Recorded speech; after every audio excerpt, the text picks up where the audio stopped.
meetings I've sort of called of local members to travel around the country and to talk to people and to tell people what our vision and what our dream is. And if you're here, then you're probably slightly, at least, aligned with us. What is our vision and our dream? I want to uproot the current political class. I want to do nothing less than to uproot the current political class. And it can be done. It absolutely can be done. One of the great, one of the things that holds back the people, when the people start to see that their government is corrupt in every which way, I'm not just talking about financially corrupt, I'm talking about corrupt in every which way. They're saying things that don't even make any sense anymore. They are bringing in laws and introducing legislation which is quite obviously at our expense, and yet they continue to do it. So if you have, for example, if we take an example, a very obvious example, if you have the Rotherham and elsewhere, Rotherham, Telford and elsewhere, rape gangs, and we know who's doing this, and yet our government continues to allow people from the same demographic group to come into the country. Meanwhile, our police, which do nothing at all about the gang rape of underage English girls all over the country, are busying themselves on Twitter or dealing with absurdities like misgendering. We all know this is insanity. We all know it's insane. And the purpose of For Britain is to say, enough. We've had enough. This is ridiculous. We can't take this anymore. The whole country is alert to this. It's alert to this. There's no mystery here. The only people who don't seem to be aware of it are the politicians and the mainstream media. Although they actually are aware of it, they're just in deep, deep denial. And they're holding us back ever so slightly, I guess, is not quite the right term to use, but they're holding us back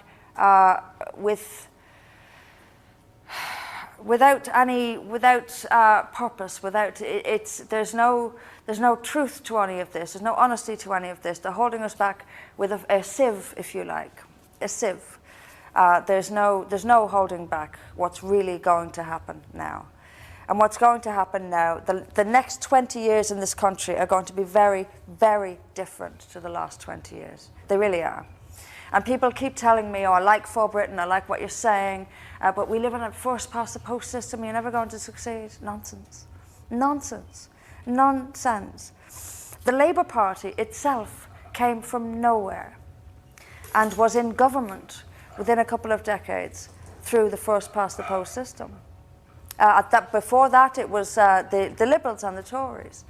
And if you look very much closer to home, in 2015, up in Scotland, and nobody seems as shocked about this as I was. Nobody seems as shocked about this as I was. Labour dominated Scotland. Dominated Scotland. For generations, Labour was Scotland. And in one night like that, the SNP didn't just take 1 or 2 seats from Labour, they wiped Labour out in Scotland. My thinking is, if they can wipe Labour out, if Labour can be wiped out in Scotland, under the first-past-the-post system, remember, under the first-past-the-post system, if Labour can be wiped out in Scotland, Labour can be wiped out in the north of England, Labour can be wiped out in the Midlands, Labour can be wiped out wherever Labour currently dominates. It is doable. And Scotland only 3 years ago showed us that it's doable, even under the first-past-the-post system. And let's not forget other options that we have. I had a phone call with someone today, a supporter of ours, who was phoning from Scotland to remind me that even if we do have a UK Parliament with first-past-the-post, what we also have are assemblies within the 4 corners of the UK. So the Scottish Assembly, the Scottish Parliament, excuse me, and the Welsh Assembly are all elected not on first-past-the-post. And if we put some energy there and some interest there, we can start to win some seats. We can also start to win some seats this May. Now, do I Let me explain how I feel about this May, because as you know, we're running only 15 candidates nationwide in the May elections this year. I'm frankly delighted with those 15 candidates. We were registered with the Electoral Commission on the 8th of March. It's now what, the 16th, 18th of April. It's what, 6 weeks? And we've already been standing candidates. So it might not have been the best idea in the world. It might not have been the best idea in the world. It could have been a better idea for us to say, no, we won't stand anyone this May. It's too soon. But I had too many interested and keen members, desperate to get going. And part of my job as leader is to grab enthusiasm and morale and you know, to up morale, to increase morale is the word I'm looking for, rather than decrease morale. So I had to say, yes, let's do it. And what it does, it gives us a great opportunity to advertise ourselves. Great opportunity to advertise. And having said that, we may do quite well in this. We may do quite well. I'm hearing scary stories from the doorstep. I am. Scary in the good. I mean, people know about us. People are talking about us. Someone sent me an email saying I was standing in a post office depot in rural Cambridgeshire, and the two people in front of me in the queue were talking about For Britain and how they were going to vote for Britain if they had any. Things are happening. I'm getting recognised in the street more and more. I was recognised today again. Usually, and I have to say, and if the guy is watching this, if he does get to watch this, sorry. He asked me, are you Anne-Marie Waters? I said, no. I do tend to say that because, especially if I'm by myself, it's like a gut instinct thing. I'm by myself, I don't know who this person is, I have to say no. But they know, because we kind of laugh to each other, because he knows I'm lying, and I know he knows I'm lying, and you know, it's just that little bit of protection I've got for myself, which is pretty much worthless at this point. But we are growing. You might have heard Morrissey yesterday. And that's the second time he's given us a pretty good endorsement. He's given us a pretty good endorsement. The first time was after the end of the UKIP leadership election, when at a concert of his, he said it had been fixed. I had been basically cheated out of the UKIP leadership. And yesterday, he said, and I'm going to be responding to him tomorrow, by the way. I shall do an open letter to him in the morning. Telling him how right he is about some things and how he needs to know even more about other things. But this is incredible. I mean, this is incredible. We have we've been running for about 7 or 8 months. We have everything against us. We have the establishment against us, obviously. We have the mainstream media against us, obviously. And everywhere, we are described as far right. And we're described as far right for one simple reason only. It's because we say not positive things about Islam. You can be as left, I'll come to you. You can be as left-wing can be. You can be a Marxist NHS welfare benefit state. You can be the whole, I'm not, but I am NHS. But you can be a complete lefty. But all you have to do is to say something negative about Islam, and suddenly you become far right. I want to say a couple of things about Birmingham and the West Midlands. Things that ought to be infuriating people who live in Birmingham and the West Midlands. It's reflective of the rest of the country. I say it all the time. I don't know why we're putting up with this. I don't know why we're putting up with this. But let's have a look at a few of the core things that a government needs to get right. I'm a person who thinks you get the basics right and you've done your job. And this is what we've got, this is what's wrong. Government has stopped getting the basics right. And the basics are essentially employment, policing, defence, schooling, healthcare, welfare when and fairly when it's needed, But if you get those right, and then leave the people to get on with their lives in freedom, that to me is the government's job. Get the basics right, and you'll be okay. And what's wrong with the current government, and we're going back generations here, and you can see that they're not getting the basics right, and you can see it reflected in their continuing legislation. Now, legislation is something a government does when it has no idea what to do. It's true, it's true. If we enforce the laws we had written, some of them back in the late 1800s, for example, the Offences Against the Person Act, which came in the late 1800s, we wouldn't have to have an FGM Act. We would be going with the Offences Against the Person Act. We already have the laws we need. Exactly, and many, many more, and many, many more. We already have the laws we need. The problem is that the government doesn't have the guts to enforce those laws. And it makes itself look like it's doing something by bringing in more and more and more laws. So the compliant media will report the government has made a new law on this, this, and this, and then the public will think, oh, they're working on that. I can go back to my daily job. And I don't blame the public for this, because this is life. People get on with their daily lives. They have jobs to do, they have mortgages to pay, they have kids to raise. And this is how the government gets away with it. Because the media does the compliant thing of only putting out what the government wants to. And it's not a conspiracy theory. I'm not some crazy, it's real. We can all see it. It's how it works. It's not a conspiracy theory. It's how it works. It's how it always works. But it doesn't have to be how it always will work. And I am trying to do something enormous. I am trying to do something enormous. But I will not back down. I think we can do it. I literally want to change the entire machine that runs this country. I want to change that. And the reason I think we can, is because the vote is actually what controls everything. And again, I'm going to go back to George Orwell's 1984. Or maybe I haven't mentioned that this evening, but I usually do. In George Orwell's 1984, he talks about the proles. If there is hope, it lies with the proles. And the proles is if you've read the book, it's basically, we're living in it. I've got a book coming out in the next few weeks, by the way, plug. My first book, Beyond Terror, is coming out in a few weeks. And one of the chapters in that book, I've called it 1984 because it's my favorite book.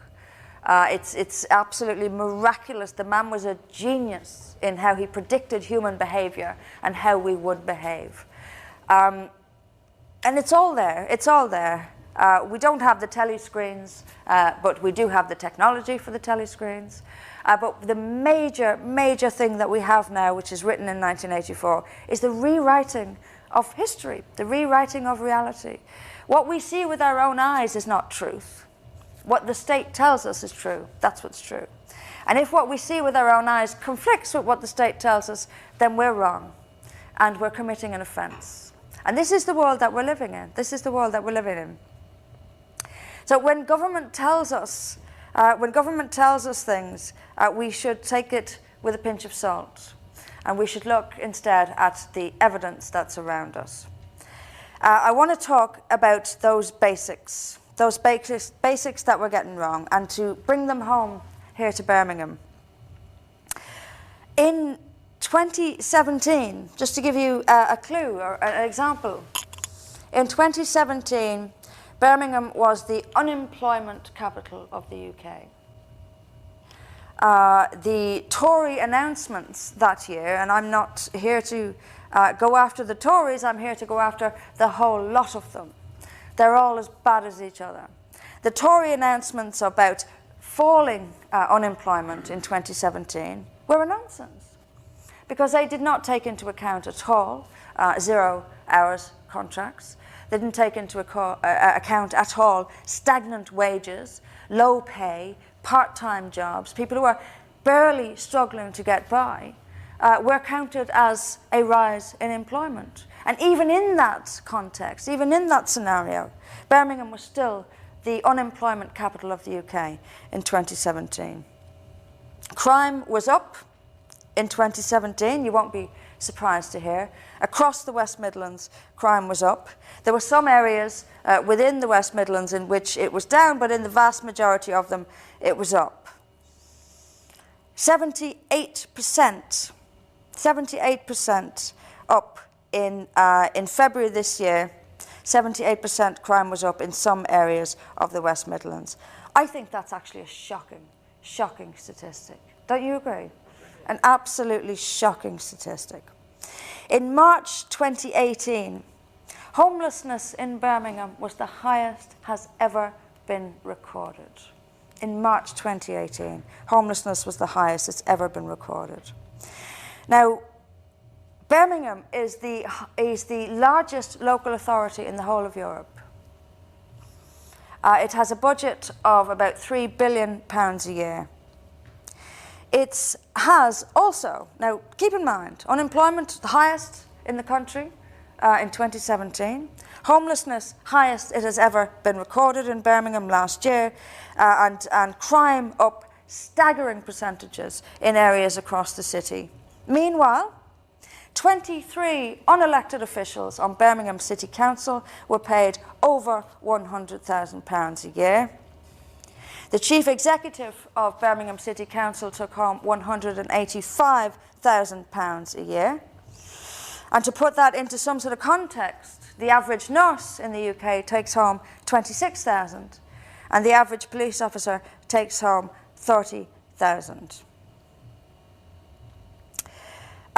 This is across the board. This is across the board. It's not just Birmingham City Council, it's Wolverhampton, it's Coventry, it's Dudley, it is across the board.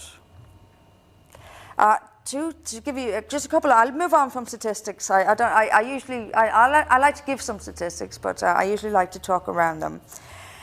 There are hospitals, hospitals in the West Midlands have, over the last few years, and in February 2018, the hospital in Coventry was fined £105,800. That's in February this year, fined for not living up to its obligations in terms of waiting times. Now, how one feels about that is a difficult subject. What good is it to fine a hospital already on its last legs financially, to fine them £105,000 for not bringing their waiting times down? Clearly, they can't afford to bring their waiting times down. So the idea that you would fine them six figures to bring their waiting times down is an absurdity. What needs to happen is somebody needs to be sacked. Yeah. That's what needs to happen. Well, that's what I'm thinking. Nobody's got the guts. What springs to mind to you when you have a city with the highest homelessness it's ever known, unemployment through the roof, the NHS hospitals, their waiting times are so bad they're being fined by their own bodies, which is so bizarre. What does it tell you? What does all of this tell you? It tells me we're being run by, I can't say the word, we're being run by people who don't know what they are doing. And this is across the board. What kind of person thinks it's a good idea to charge a struggling hospital £100,000 in fine for not doing what they can't afford to do? All of it funded by the state. We're being run by idiots. We're being run by idiots. And we're being run by idiots on six-figure salaries. This is what For Britain is here to do. This is what I'm here to do. I don't want to go out and but it's infuriating. It's infuriating. Decent people are going out and going to work, getting up every morning, the clock is going off, they're getting up, getting the bus, going to work, paying their taxes, for it to be spent on this. This is crazy. This is crazy. And it's not the Labour Party, it's the Labour Party and the Conservative Party and the Liberal Democrats and the Greens, and they're all as useless as each other. They are all as useless as each other. And I know I'm not the only person who thinks this. And one of the reasons I'm so convinced that I can read, I have this weird little thing that I believe I can read public opinion. And the reason I think I can read public opinion is because I am public opinion. And I remember Margaret Thatcher saying this in one of her books. She said, I know what the public is thinking because it's what I'm thinking. And if I'm thinking it, if I'm sitting here watching the news go, oh, come on, then there must be millions thinking exactly the same thing. This is it. This is it. We are the ordinary majority. And we're sick of listening to this tripe. I mean, give me a break. It's one thing after another, and it's one stupid decision after another. I mean, look, we're bound to have differing views on what's happening with Syria at the moment, for example. But for crying out loud, without knowing who the hell is involved in what, we've started blowing things up again. We started bringing British troops in essentially by air, fine, not by land. But what are we doing? What are we doing? Have we learned nothing at all? Have we learned nothing at all? What I want is a responsible government, one that isn't enmeshed in the political game. And politics is a game. And when you are in politics like me and you hate politics like me, you can stand back and objectively watch politics, and it's poison. It's poison. I remember, and I'm not endorsing Tony Blair in any way when I say this, but he did make a great comment. Well, he's bound to have made one. He's bound to have made one. In his very last speech in the Commons, he said that politics was a place of both low skullduggery and the pursuit of noble causes. Now, that is a great thing to say about politics. It pretty much sums it up very, very well. But the low skullduggery, to me, is far more powerful than the noble causes. Because the low skullduggery has no morals. It doesn't have a base. It doesn't have a place it says stop. And politics is a place of lying, of cheating, and of political positioning. It's like a chess game. And you have major global leaders playing chess, but with every piece they move is potentially hundreds of thousands of human lives. It is potentially poverty for working classes. It is potentially transition, a complete transformation of a nation state, a particular nation state. These people are playing chess, but thousands upon thousands of people, their lives are being adjusted for their chess game. Many of them are driven by personal development. Well, they are, because politics is an industry. It's an industry. You can see the two big parties that dominate, Labour and the Tories, and most of their MPs are career politicians. And it's a common phrase to use, but no one ever really explains what's meant by career politician. A career politician is essentially a person who joined the party at 15 or 16, worked their way up through the constituency, the branch level, the constituency level, made a lot of friends at constituency level, saw a particular seat that might have an old MP in it or might have a marginal vote in it, and they'll round on it like vultures. You can see them coming in like vultures on a particular parliamentary seat. And it's a career. It's a career. And they know little, if anything, outside of going from the age of 16 through the party ranks to some senior position in the party, and then into MP, or a parliamentary assistant, and then into MP. That is who we're governed by. Some would argue that that's just the way of the world. I would perhaps agree that it is the way of the world if we do nothing about it. If we do nothing about it. Don't you think that they're trying to, this whole poverty business, keeping people on the poverty level and keeping people having to work so many hours a day, is just their way of stopping us all from stopping and thinking? Well, yes, it certainly works. It certainly works, and it understandably works, because most people prioritise their children. And when you prioritise your children, you prioritise putting a roof over their head. And that means you prioritise your job. And you don't want anything to come in and ruin your children's lives. So they certainly bank on this. And once again, I'm not suggesting some massive conspiracy. I'm simply saying how politics works, and that is how it works. And governments do depend on the fact that people will not spend a great deal of time researching the political message of parties. one of the reasons, and I completely take that on board, and one of the reasons I want us to be so succinct and so on the point and so on the ball is because people don't have hours to give us. They're not going to have hours to give us. And one of the reasons, and this is one of the reasons behind the 10-point plan, which I hope you've seen, which basically sums up who we are in plain English and doesn't require hours of reading by people. And when you're going to do that, then you have to get your wording. You have to get your wording has to grab people's attention. And one of the things I'm criticised for is being a little bit too how shall I say it? Feisty. What's that? Feisty. Feisty is probably very flattering, Paul. A Nazi is probably the lower end of it. Look. Interesting for people that don't understand it. Well, quite. Thank you. But it is. I mean, we're not here to have an academic debate about the nuances of this and that.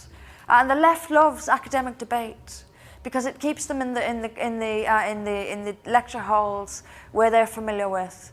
But out here in the real world, they don't like it. And the reason they don't like it is because it's when the real world that you have to put this stuff into practice. And when you have to put it into practice, then the decisions get tough. And you'll find that you will have conflicting interests. Now, the lefties, being as you know, this sort of super moral fascists that they are, what they do is present the world as if it is a utopia, that everyone can be happy at the same time. And if you don't agree, then you're a nasty piece of work. But this is utterly ridiculous. You cannot have a world without conflicting interests. That's how it works. That's reality. The world has conflicting interests. So if we take for a moment and this is something I talk about a lot, the mass migration into Europe from the Middle East and Africa that has happened. It's been steadily dripping in for years, but it's enjoyed a particular explosion, as we all know, when Chancellor Merkel opened the border in 2015. And she didn't open the border to Germany, she opened the border to Europe. And everyone knows it and everyone knew it at the time. A lot of speculation, actually, about why did she do this? She'd been Chancellor for a long time.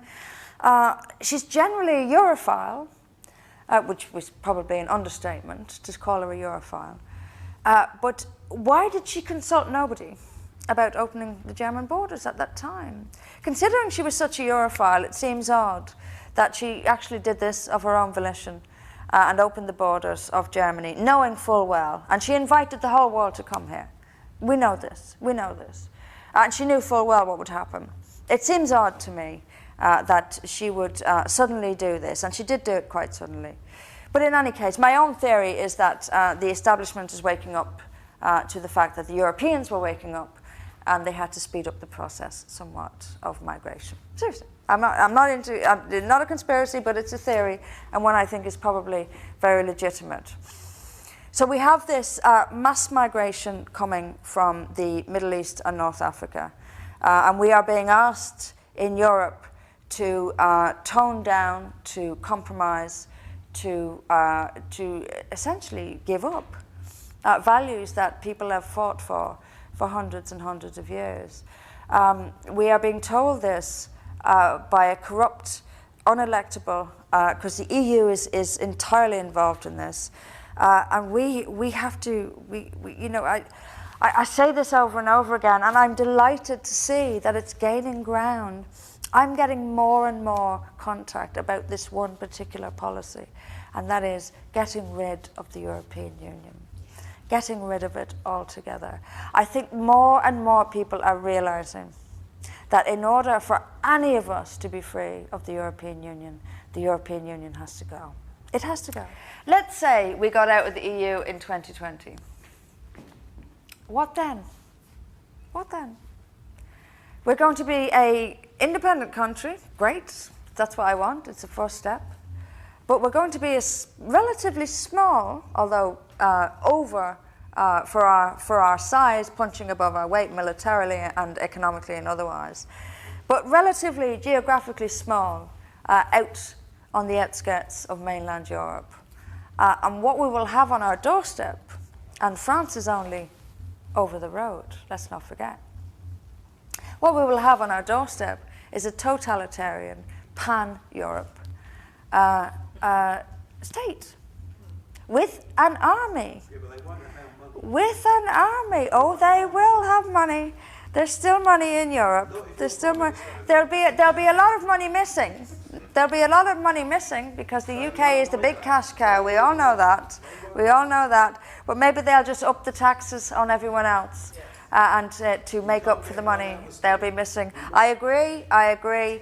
But we will still. Here's the best case scenario in 2022, say. Best case scenario is that the UK is independent and we have on our doorstep France is only over the road, as I said. We can't get rid of Europe. We can't cut our minds. We can't cut away the rest of the world. It still matters. So best case scenario is that we are a very powerful, very rich, but still sole standing on the edges of Europe with a totalitarian, pan-European, increasingly Islamic state on our doorstep. Are you happy? I'm not. The EU has to go. The EU has to go. We can never, none of us can be free without the EU being completely destroyed. And it can happen. It can happen. Again, and maybe am I a dreamer? I am an eternal optimist. I am an eternal optimist. It's how I stay relatively sane. Relatively sane.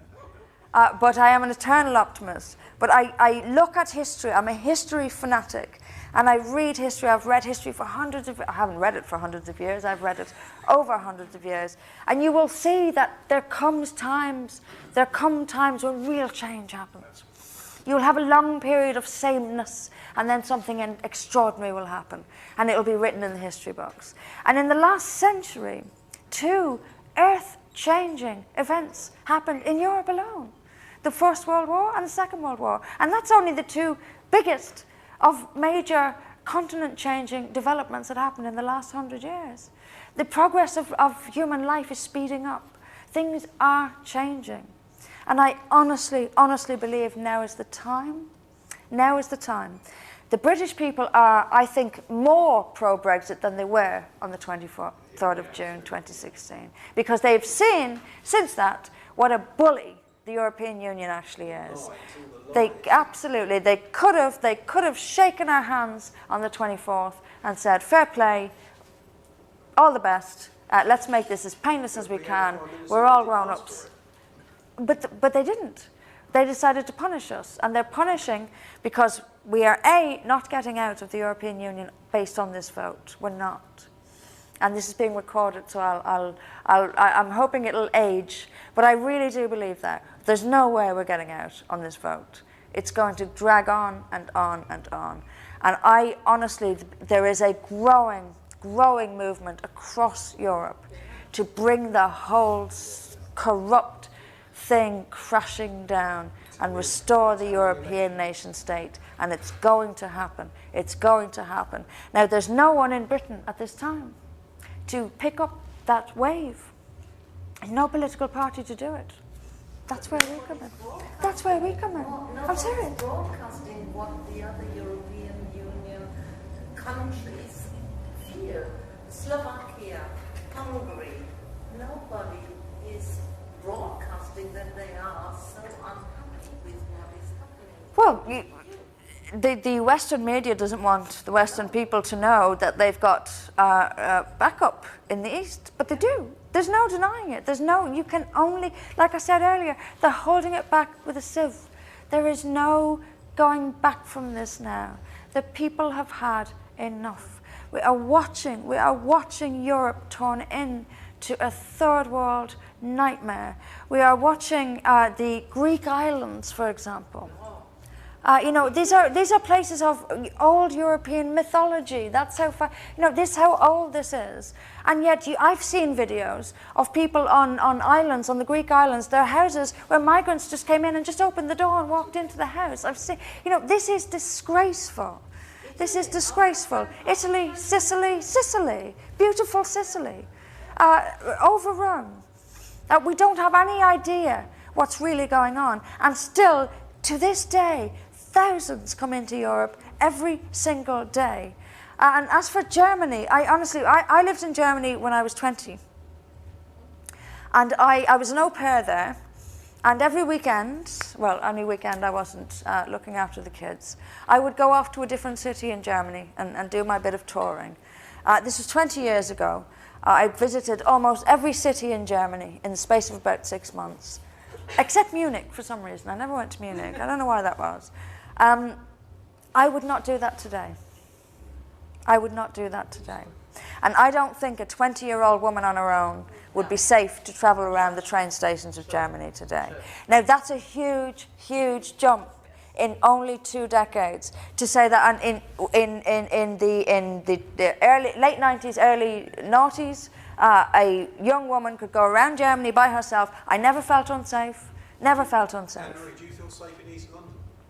I don't go to East London very much, but probably no. I was there Probably 5 or 6 no. weeks ago and I didn't feel safe. Yeah. You know, and I'm a big ugly bloke. I would avoid it. Therefore, that's pretty much the answer to the question.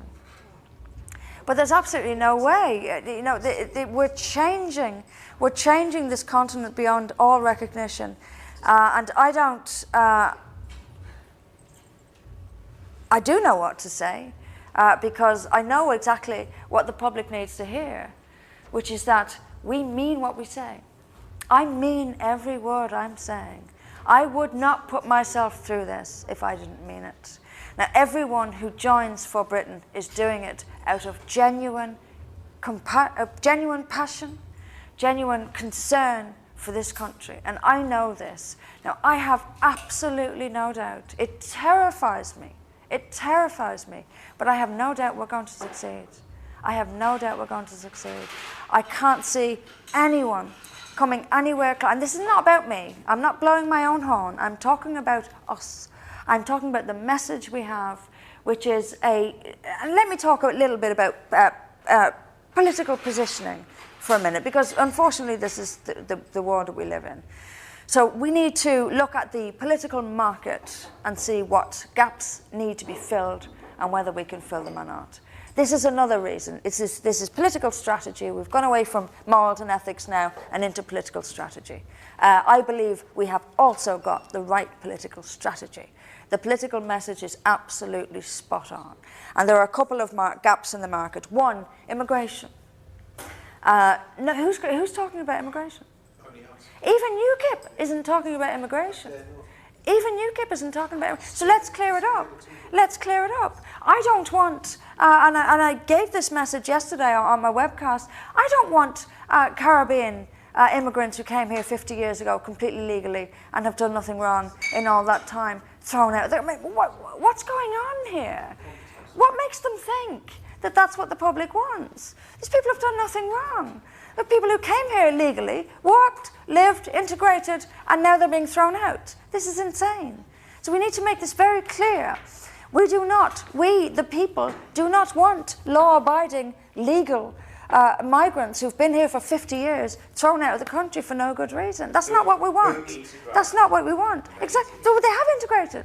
You know, this is what we're talking about. You know, this is, we can't, the point is that the government has no clue at all of what the people out there are thinking. None at all. None at all. Westminster. They're not in the real world. Absolutely not. We don't want decent, law-abiding people who've lived here and paid taxes for years. We don't want them thrown out. What we do want thrown out are illegal immigrants. There's 1 million plus illegal immigrants in this country.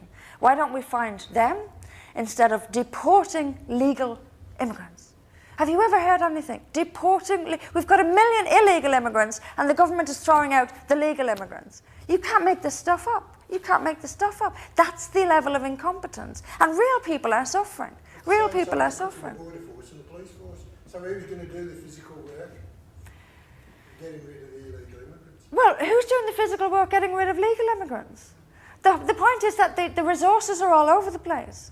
We've got plenty of police to monitor Twitter. We've got plenty of police to turn up when some child is misgendered. But we don't have police when a kid's being gang raped down the road. It's all about priorities. The police are screwed up. The whole thing is screwed up because our governance is screwed up. We're governed by idiots. And I'm sorry, I'm not trying to be controversial when I say that. It's just how I feel. This is idiocy. This is idiocy. You can't throw decent, innocent people out of the country after 40, 50 years while there are 1 million illegal immigrants and 23,000 jihadis. 23,000 jihadis that we know of. And if they're on MI5's list, then they must have done something. So what are they doing here? And don't tell me they're all British citizens. No way are they all British citizens. If they're not, they should be out of this country immediately. Another thing about immigration that the government is so out of sync with the people. We are concerned about jobs being overloaded. So if you have a massive oversupply of labour, of course, wages are going to go down, conditions are going to go back. This is common sense economics. But we're also worried about long-term future of the country by the cultures we're importing. And this is what they won't hear. And this is, again, a distinction we have with the Windrush immigrants who came from the Caribbean, who are very closely connected with Britain in the first place, a long history together, a shared culture. Of course, there are differences, but it's essentially a shared culture in that it is not incompatible. They're Christian. We don't have to get over massive, massive barriers in order to integrate together when we're talking about people from the Caribbean. When we're talking about people from Pakistan, unfortunately, yes, we do have massive, massive cultural and religious barriers to get over in order to live together. And of course, the concept has always been that we must give up our values in order to accommodate Pakistan. And most people in this country think, no.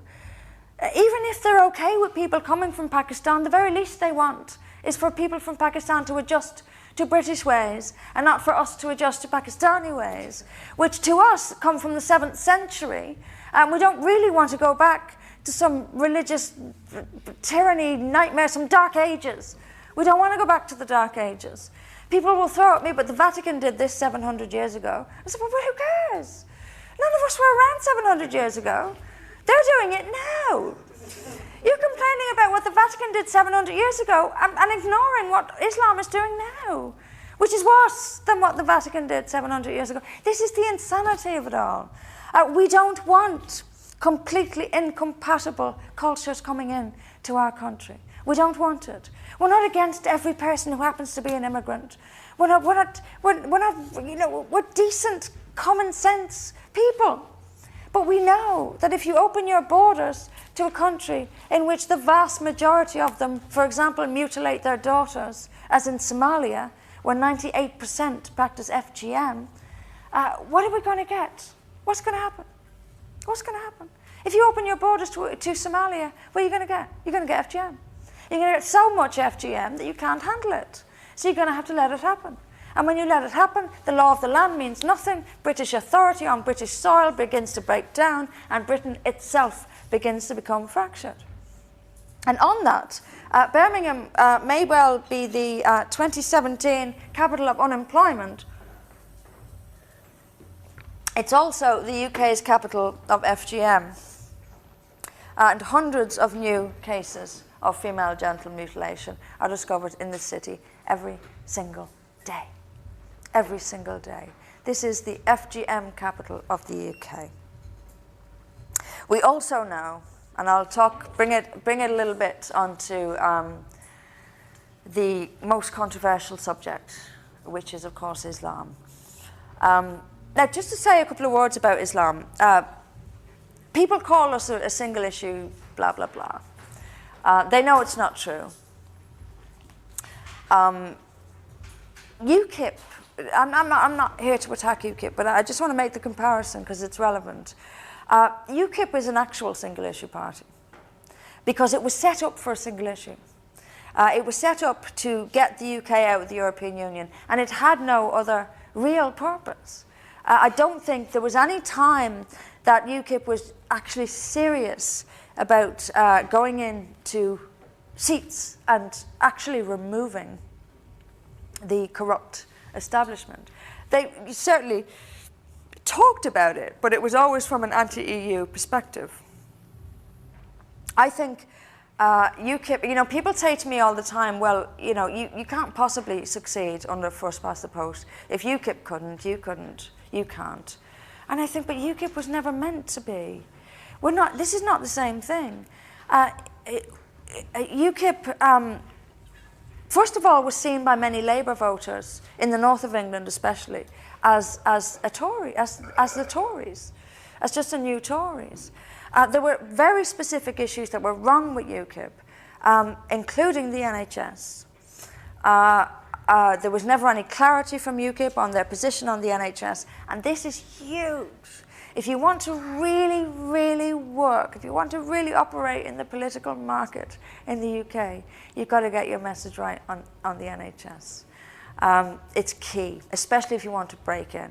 And I'm sure there are people in here who have various opinions on the NHS, but for millions, it is the #1 issue when they cast their vote. And they have no one. There is no party in British politics today where a person can safely say, that's the party I trust with the NHS. We have to be it. We have to be it. It's absolutely key.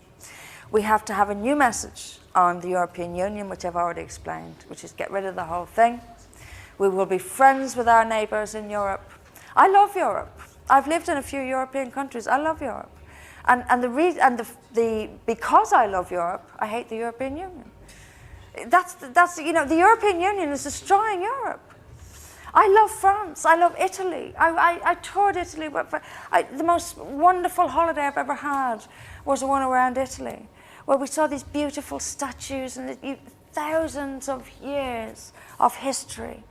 And now you see videos of people coming in from the third world and breaking statues, defecating on statues, defecating near statues.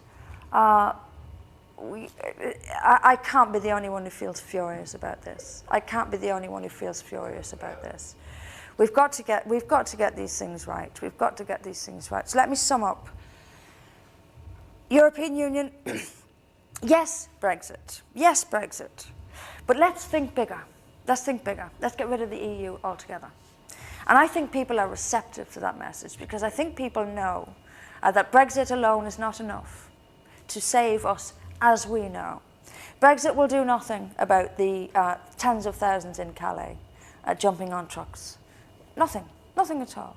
Brexit will do nothing about the thousands coming in to Greece, Italy and Spain every day. And they will make their way to the UK. Of course they will. Brexit will do nothing about the porous open border through the Republic of Ireland either, a very tricky area of Brexit. So Brexit, to me, is merely, I guess, almost that last stand of the British. And the British are the most wonderful people who have made a stand, But that stand needs to be grabbed and brought forward because Brexit itself is not enough.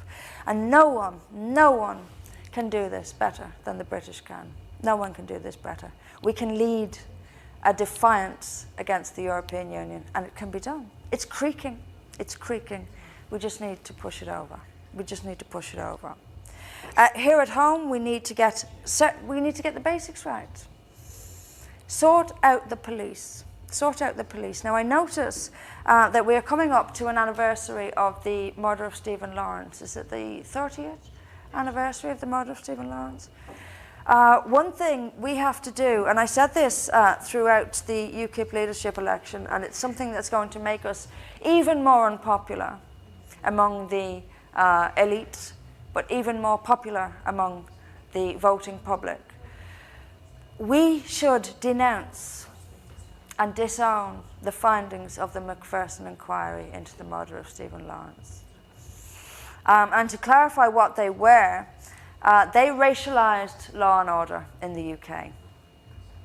After the murder of Stephen Lawrence, the policing changed entirely, and it started to take into account things like the colour of your skin, your religion, what you identify as, sexually speaking.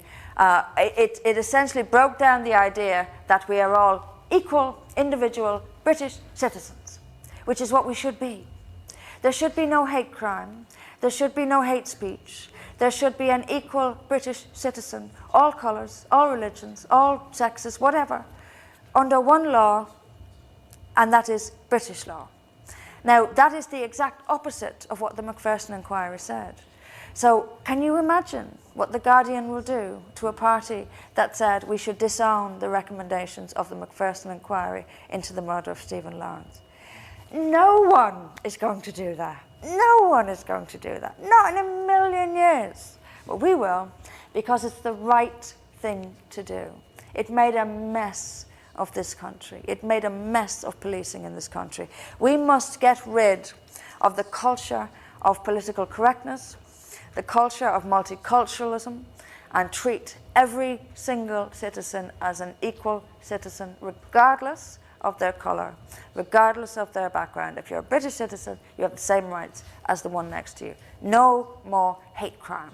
No more hate crime. We are all equal, and that's that. And when the lefties start to give you grief about this, that you're a racist, this is the absurdity. And don't be afraid to point it out. They're the racist. We're calling for equal treatment for all people, regardless of race. They're calling for the opposite. Remind them, if you like, about what Martin Luther King said, about how he dreamed of a day when a person would be judged not on the colour of their skin, but on the content of their character. That's what we're arguing for. So Martin Luther King is on our side. And it's not about being sort of getting one over or being snotty. It's the truth. They need to hear this. We need to push this stuff. Another major priority is, for me, schools. Schools are huge. Schools are the future of this country. Absolutely the future of this country. These kids in British schools now are being taught to hate Britain. Nothing less. Taught to hate Britain. The entire history of Britain is colonialism and bloodshed, and Britain never did anything that was worthy of praise. This is what children are being taught. It really is. It really is. And the reason they're being taught that, and the effect of that, is that you're going to have a generation of British self-haters, followed by another generation of British self-haters. And what happens when you hate your own identity? You're certainly not going to defend yourself. The weakening of European people, and I must say this, as controversial as it is, the weakening of white people has been to make us so that we won't fight back against a tyrannical government which intends to change our society beyond all recognition. If you don't love your own country, you won't fight for it. So we've been taught for generations now to hate ourselves, to hate our societies, to hate our country, to hate to hate essentially who we are. And if you hate who you are, then your government can hand over your land to strangers from the other side of the world. And that's exactly what they're doing. And this is particularly pronounced in Britain, in Germany. It's particularly pronounced. Britain and Germany are the top two, I would suggest. France is a different kettle of fish. France, they're still very arrogant about their culture. Good for them. But there's a particular fracturedness in France, which is strange and slightly different from the UK and Germany. But absolutely, German kids are being taught to hate themselves, and German kids are being taught that the only identity of Germany is World War and the Holocaust, of course. Collective guilt. Absolutely, and we're born into it. We're born into it. And British children are being told that you have only the empire, and they're never told anything good the empire might have done, by the way. but it's all about the empire. It's never about great inventions. It's never about great authors and great thinkers and great playwrights. And if you look at English history, I mean, have a look at it. Are kids even being taught about great English writers? Do kids even know about William Shakespeare? Do they know about Oscar Wilde, about Dickens, about the Bronte sisters, about Jane Austen? Who do they even know? I remember when I was back, this is going back 20 years now, when I was at university, I did a part-time job teaching. I did a journalism degree, and I did a part-time job teaching kids in local primary schools about journalism. And so on one occasion, I discovered that no kid in the class knew who Winston Churchill was or Margaret Thatcher. No child in a class of about 20 of them knew who Winston Churchill or Margaret Thatcher was. And this was a normal, they were, you know, pretty much normal white English class in the Midlands, and they didn't know who Thatcher or Churchill were. There's a problem here. There's a problem here. And I also, and I bring this up more and more because I think about it more and more. If you look at sport, do British kids know that football, cricket, rugby, tennis, golf, I could probably go on and on, were invented in this country? Do British kids even know this? Do British kids who love football, do they even know that it's England's national game? I don't think they do. No one tells them these things. Do they even know that Shakespeare, if they've heard of Shakespeare, do they even know that Shakespeare was British? Do they even know who invented penicillin or the telephone? Do they know this? They don't, but they should. And we need a national curriculum which tells them so. Yeah. Which tells them so. We will tell the truth about history. No society is an angel. No society can claim angels' wings. British, no different from anyone else. But one thing the British can claim, which others can't, is this remarkable and dramatic influence that Britain has had, and most of it for the better over the last few centuries. Britain is a tiny island which has shaped the world. And its kids need to know that. Its kids need to know that.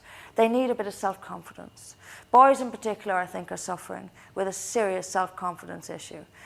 British kids are not being taught any self-respect, respect for themselves, respect for their community, respect for work. What I want to bring back in, one, I want the National Union of Teachers out on their ear. How dare they defy the government on what they should be teaching children? The teachers' unions are a joke. They're all Marxist, hard left nightmares. Get rid of them.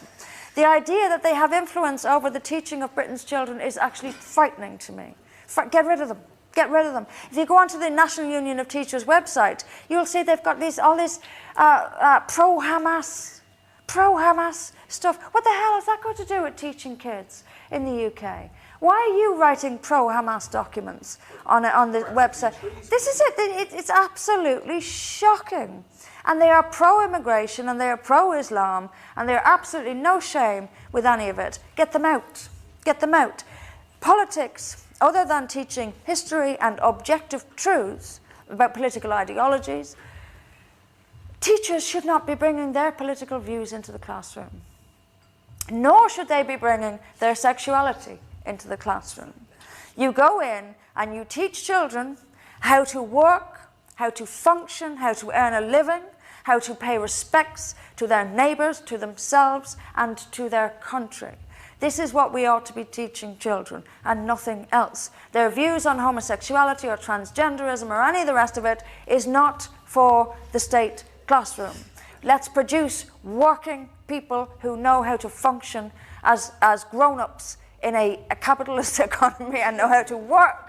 That's what we need to do. Get back to basics. Get these children ready for work. Nothing else. No imposing opinions on them. The armed forces is another issue very close to my heart. I'm astonished by the fact that there are British soldiers who don't feel safe walking down the streets of this country in their uniform. I'm astonished by that, truly astonished by that. And you don't even have to be a military, you can even be a pacifist and still see that that's wrong. You can be a pacifist and still see that that's wrong. These are people who knowingly put their lives on the line in defense of their country. And for very little money as well. You know, the soldiers who go out, who are deployed out to the likes of Afghanistan and Iraq and Libya and elsewhere, they're not paid very much. They're not paid very much. Now, my thinking, and some have disagreed with me on this, and we'll as a party, this is one of the things I want the party members to vote on. My personal thinking is that the defence budget should be doubled. That's what I think. The defence budget should be doubled. It's currently 2% of GDP. I think it should be 4%. I think it should be 4%. That's probably on the higher side, but I do. Because I think that the number one priority of a government must be to keep its people safe. It must be, must be. And the people who join up to the military are doing so out of loyalty to their country, out of desire to protect their country. So let's let them do their job. And that doesn't mean sending them off to messy wars, which we have no real reason to be in. We are being run by people who don't know what they're doing. And they do know what they're doing, but the problem is that they're guided by the relationships they've got with various people from various countries. So it's all about the friendships they've got and the business relationships and the political relationships they've got with leaders from that country and the leaders from that country, because they live in a bubble of leaders. And to them, it's a game. It's all about trading this off against that, and they're watching each other, and you know, it's almost like gambling. So, well, I'll put that if he puts that, and they put that. That's what it's like. And when it's on a global stage, they're still doing the same thing. It's like I described earlier. They're playing chess, but people's lives are hundreds of thousands of people's lives is what they're actually playing chess with. But it makes no difference because they're playing chess anyway. What is needed is genuinely no less than a people's, and I don't want to sound like a communist when I say this, it is a people's pushback. It is a people's, dare I, people's revolution that is needed. Not a communist revolution, but a people's one. We don't want a communist society. We're actually opposing a communist society. We don't want this tyranny. We want to be able to say whatever we like. We want to have a press which reports the truth about what politicians say. We want to have schools where our kids are taught to work and function in society and not to be Marxist drones. We want a police which actually confronts and prevents and prosecutes crime. Prosecutes being the key word here. Because the Marxists have, of course, changed criminal law so that the perpetrator is as much a victim as the victim. And this is that kind of taking society and throwing everything up in the air so nobody quite knows where they are anymore. Moral clarity is disappeared because of this. And you will see it reflected, particularly when the perpetrator isn't white. You will see it reflected, you will see understanding and tolerance and of why they did what they did. And we must take into account the background they have. And no one gives a damn about the victim. You know, it's all about the perpetrator. It's all about what disadvantages the perpetrator may have had. And what about the victim? You know, criminal law isn't just about, it is about punishment, but it's also about restoration and the restoration of the importance of the victim. Just to give you an example, going back a few years, when I was a law student, I did months and months and months clerking in criminal courts. And you would see people, you would see victims of crimes who had been victims of violent crime, who had no idea how important they were, if you like. How do I phrase this? If the judge would send the perpetrator to jail, you could see the self-confidence or self-esteem, if you like, of the victim rising. You could see it because they felt important again. because the judge had considered them so important that a crime against them was worthy of sending someone to prison. And you can see that self-confidence coming back in the victim of the crime. And that is really, that is largely forgotten when we talk about crime. The victim of the crime is largely forgotten. It's always about the perpetrator. Now, I'm not a person who wants people, you know, tarred and feathered, but I do want people punished. And I do want the responsibility put where it belongs. This person has done wrong. This person has not done wrong. Let's clarify this. And when we clarify this, and we make the judges clarify this, then the country will know where our morals stand. Britain at this moment has no idea who it is. Its morals are dead. We don't know who we are. We don't know who we are. We're allowing people to rape and mutilate children and let them get away with it.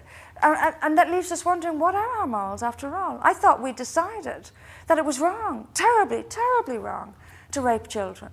And now we're letting people get away with it en masse. So who are we? Who are we?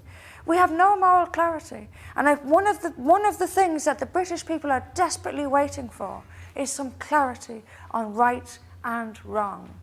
Right and wrong. It is wrong to rape a child. We will tolerate it not. And if you do it, you will be serving at least 20 years in prison, at least. And there will be no good behavior, there will be no, you will pay, A, to send a message to society that we will not tolerate this, and B, to let that child who was raped know that he or she matters.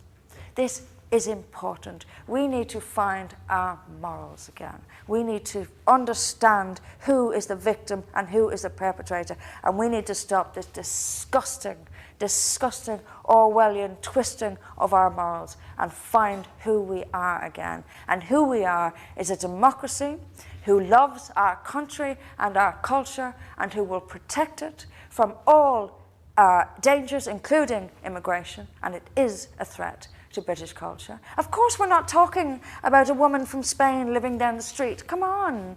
We're talking about mass movement of people from completely incompatible societies to our own. We're not talking about a few people moving around. People are always going to move around. We don't hate people. I can't tell you how many times people have said to me, "Why, you know, you hate immigrants." And I think, oh, for God's sake, how childish can you be? It sounds to me like, no, you hate immigrants. That's what it sounds like. Of course I don't hate immigrants. Don't be stupid. We're not talking about hating immigrants. We're talking about mass movement of people, unwanted by the people in the host society. And it shouldn't be happening. It shouldn't be happening. So to finish, and I don't know how long I've been talking. I've got 10 to 9. Okay, I really do have to finish. To finish, I've been a bit scattery, actually. I've sort of jumped from topic to topic. But I do want to say thank you all and for supporting. Look, I honestly believe we can do this. I would not be doing this if I didn't. I really wouldn't. And it's not because I think I'm some sort of genius and some sort of messiah. I'm not. But I know in my gut, I can feel it. I can see it every time I pick up a paper. I can see it every time I look on Twitter or Facebook. I know the majority, the decent majority in this country thinks exactly what I'm thinking. I know it. And it's not like that Tory phrase from a few years ago. Do you remember that one? Are you thinking what we're thinking? Do you remember that one? It's not like that. It's not a political soundbite. I really mean it. We are at the right time. It's the right message. And don't be afraid of the Islam thing. You know, we'll get this thrown at us. And I think I tried to mention this area earlier, and then I went off on a tangent. Don't be afraid of it either. We'll be told that you're a one-issue, blah, yada, yada. Of course we're not. Anyone who pays the slightest bit of attention knows we're not. But Islam is still the one that is going to single us out. And the reason it's going to single us out is because people will trust us because of it.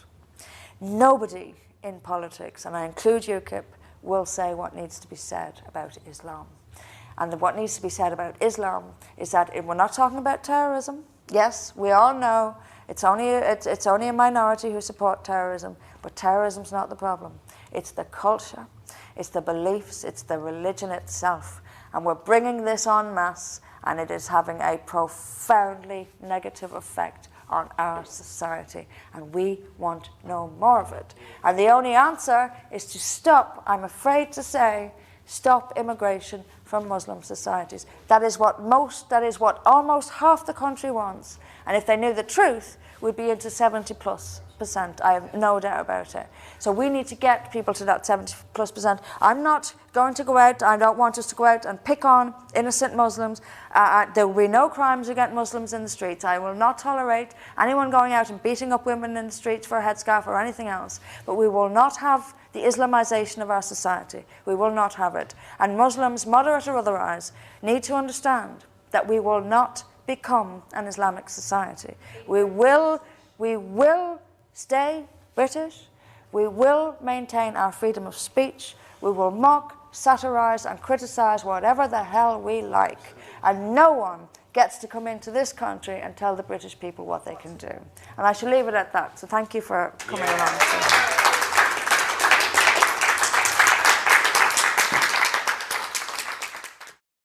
We will make America great again.